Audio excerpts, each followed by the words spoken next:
Chapter 1: Tiny Tim, Super Crips, and the End of Pity. The portrayal of people with disabilities has evolved and changed as time has gone by. During the times of the Old Testament, disabled people were seen as people who displeased God, so therefore their able bodies were taken away. In 1966, a man named Jerry Lewis began televising his Muscular Dystrophy Association telethons to help change the image of the disabled. Overcoming a disability created the image of the inspirational disabled person. This created the super crip image, which implied that a disabled person deserved pity instead of respect until overcoming the disability. The fight to change the perception of the disabled is slowly changing from how it used to be. Chapter 2: From Charity to Independence. This chapter was talking about how independence is not measured by the task one could perform without assistance, but by the quality of one's life with help. Ed Roberts and Judy Heumann started the Independent Living Movement, which was a program that helped people with a disability find living spaces. Shortly after the Independent Living Movement, the Physically Disabled Students Program began, and this helped find accessible living apartments and personal attendants with fundings. This movement gave people with disabilities a new sense of independence.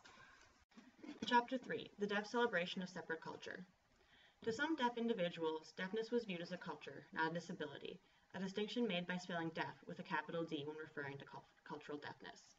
In addition to viewing deafness as a culture, not a disability, American Sign Language, ASL, is viewed as its own language rather than a signed version of English, as ASL has its own syntax and grammar.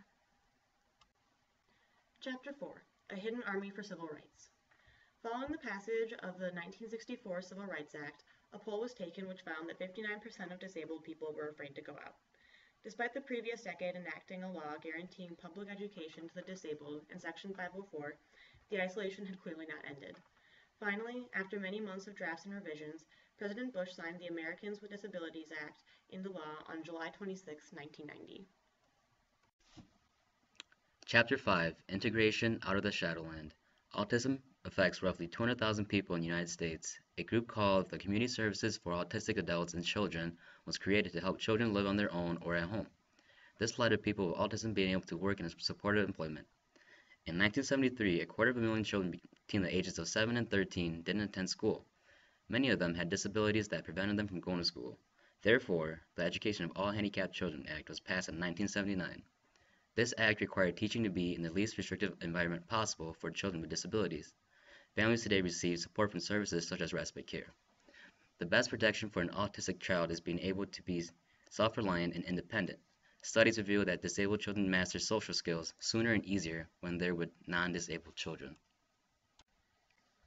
Chapter 6: People First. People First was created in 1994 as a self-advocacy organization with 374 chapters across the nation. They help resolve issues such as giving sick and vacation leave to people working on job sites and help avoiding using the word retardation if it's not needed. Self-advocacy has become a big role in the disability movement.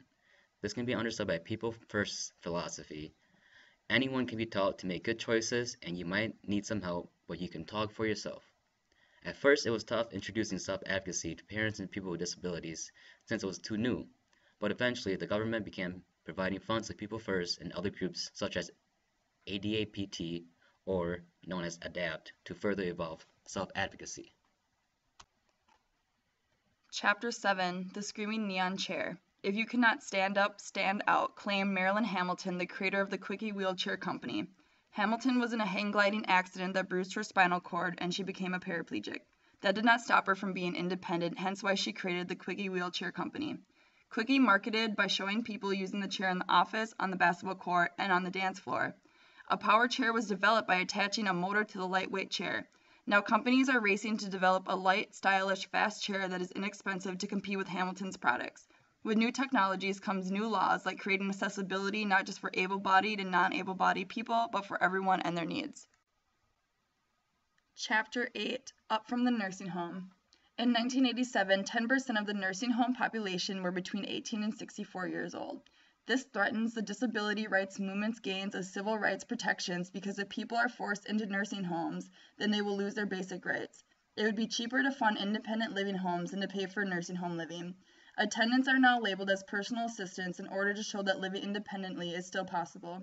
Some people who live with a disability are neglected and abused by their personal attendants, but do not complain because they are in fear of returning to the nursing home. In the disability rights movement, personal assistance is an item of social liberation, like a light wheelchair or a bus lift, not medical care. Advocates argue that an attendant should be a natural extension of the person with disability. Chapter 9.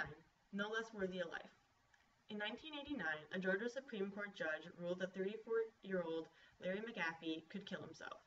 Medical ethicists, courts, and the American Medical Association all approved of passive euthanasia, or the act of refusing life-sustaining technology.